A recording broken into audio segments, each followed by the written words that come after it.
1861 yılda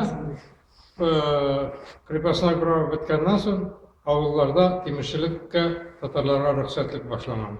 Шул вакытта крепостной право биткәченнән татарлар төрле җирләргә йөри башлаганнар.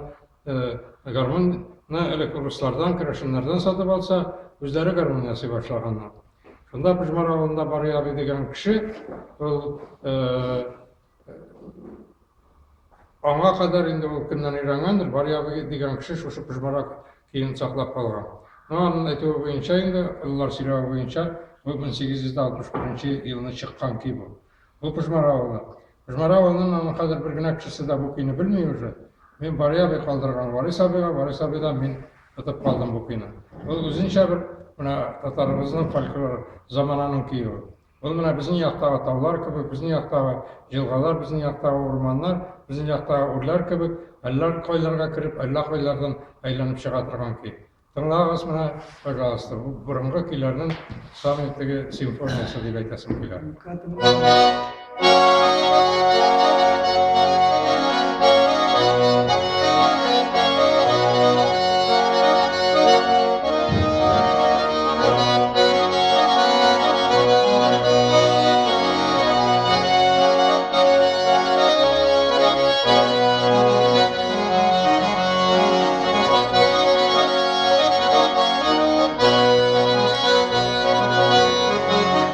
Orada gider, zırla.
Bigrak deme.